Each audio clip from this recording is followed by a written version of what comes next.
Hi friends, night வெளியே போயிட்டு எல்லாரும் வீட்டுக்கு வரும்போது லேட் ஆயிடுச்சு. அதனால கடையில் வாங்கிக்கலாம்னு அம்மா கிட்ட சொன்னேன். அம்மா வந்து வேண்டாம் வீட்லேயே சுவையாக ஹோட்டல் குருமா மாதிரி 10 நிமிஷத்தில் வச்சிடலாம் அப்படின்னு சொன்னாங்க. ஃப்ரெண்ட்ஸ், எப்படின்னு பார்க்கலாம் வாங்க.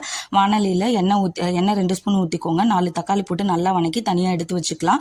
சூடு ஆறினதுக்கு அப்புறம் அரைச்சிடுங்க. அரைச்சதுக்கப்புறம் தேங்காய் ஒரு முடி, பொட்டுக்கடலை ஒரு கைப்பிடி, கொஞ்சம் லவங்கம், பட்டை, சோம்பு, ஒரு துண்டு இஞ்சி, 10 பல் பூண்டு இதையெல்லாம் போட்டு நல்லா விழுதாக அரைச்சி தனியாக வச்சுக்கோங்க. இப்போ வானலியில் எண்ணெய் ஊற்றி கடுகு, ஒரு பெரிய வெங்காயம் அரிஞ்சு அதை போட்டு நல்லா வணக்குங்க. அதில் மஞ்சத்தூள், மிளகாத்தூள், கொத்தமல்லி தூள் போட்டு வதக்குங்க. வதக்கினதுக்கு அப்புறமா தக்காளி விழுது அதில் ஊற்றிடுங்க. 5 நிமிஷம் கொதிக்கட்டும். தேவையான அளவு தண்ணி ஊற்றிக்கோங்க. அதில் தேங்காய் அரைச்ச விழுது இருக்கு இல்லைங்களா, அந்த தேங்காய் விழுது எல்லாத்தையும் அதில் போட்டுருங்க. தேவையான அளவு தண்ணி ஊற்றி உப்பு போட்டுக்கோங்க. உப்பு கரெக்டாக இருக்கான்னு செக் பண்ணிக்கோங்க. 10 நிமிஷம் நல்லா கொதிக்கட்டும். கொதி வந்த உடனே இறக்கிடணும். ஃப்ரெண்ட்ஸ், அவ்வளோதான். ஹோட்டல் குருமா சூப்பராக சுவையாக ரெடி. பிடிச்சிருந்தா சப்ஸ்கிரைப் பண்ணுங்கள், லைக் பண்ணுங்கள், கமெண்ட் பண்ணுங்கள். ஃப்ரெண்ட்ஸ், குருமா இட்லி, தோசை, சப்பாத்தி, பூரி எல்லாத்துக்கும் தொட்டுக்கலாம்.